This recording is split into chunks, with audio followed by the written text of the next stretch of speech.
Hi, I'm Karen with the Seasons of Living, and today I would like to talk to you about eating in season.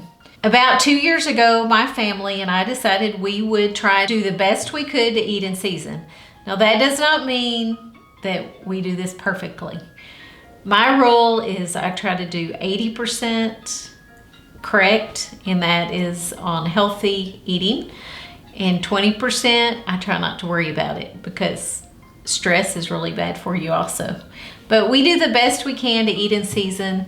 So there are 5 reasons why I believe it is important to do the best you can to eat in season. So the first reason is food security.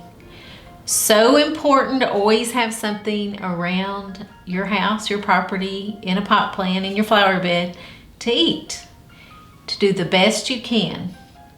So if you live in an apartment, that might look like a pot plant with kale.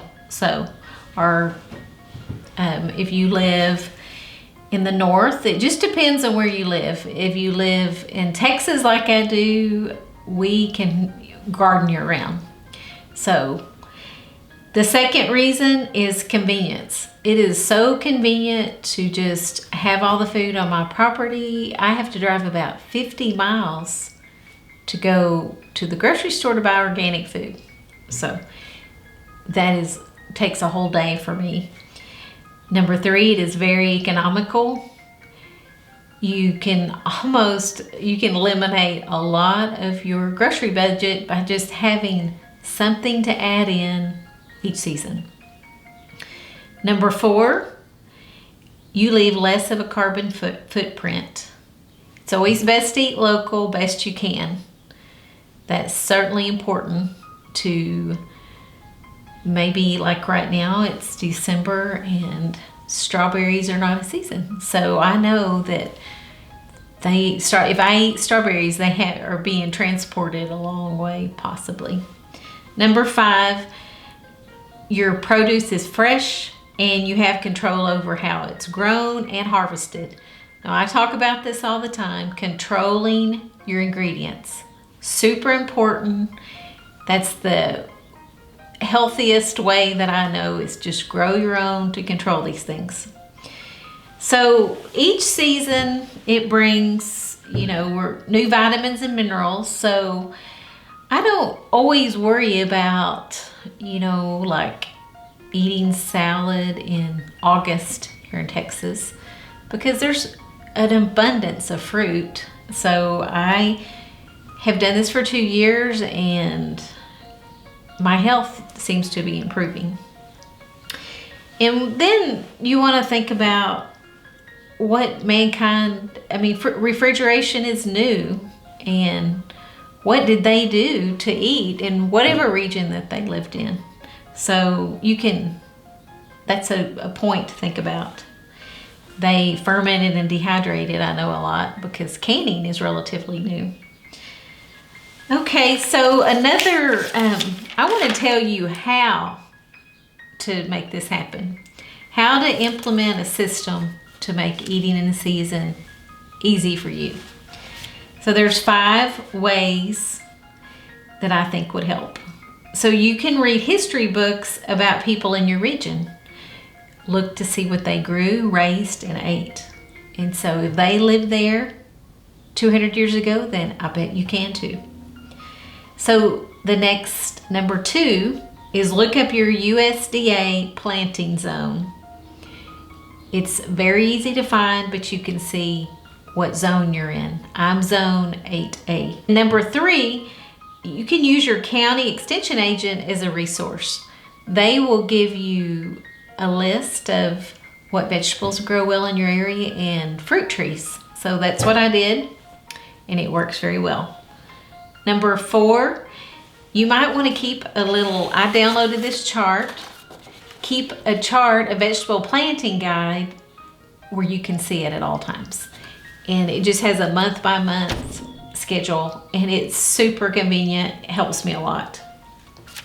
And I got this online from the county.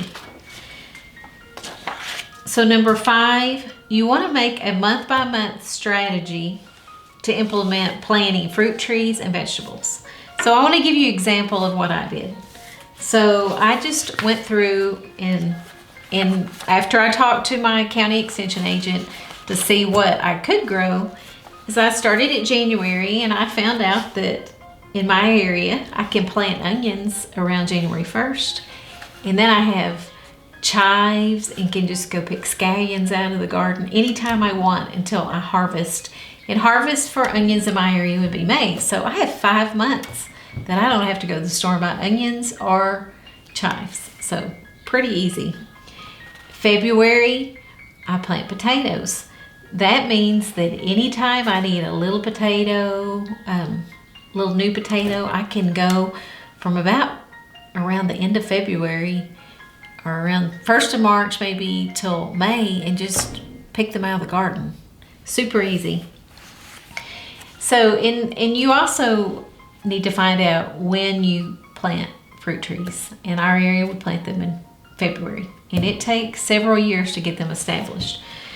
But in my area, when I looked into this, I was amazed. I almost have something to eat all year.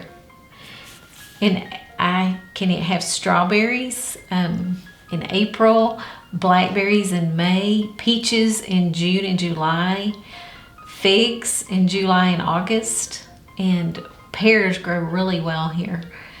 So there's just always something. Pumpkins. I just cannot believe all the food I have. I believe that I have probably not been to the grocery store a handful of times this whole year. But I do can fruits because they don't keep. I do a lot of fermenting. But I just like to keep that to a minimum because it does use a lot of energy and a lot of my time. And time is very precious when you're running a farmstead. So I hope these guidelines helped you. I hope that you will try to eat in season and that you will look to see what you can grow in your area. But I know mankind has lived all over the world and without refrigeration and without modern conveniences throughout history. So I think if you look into that, it might give you a clue to which direction you want to go. So thank you for tuning in to the Seasons of Living.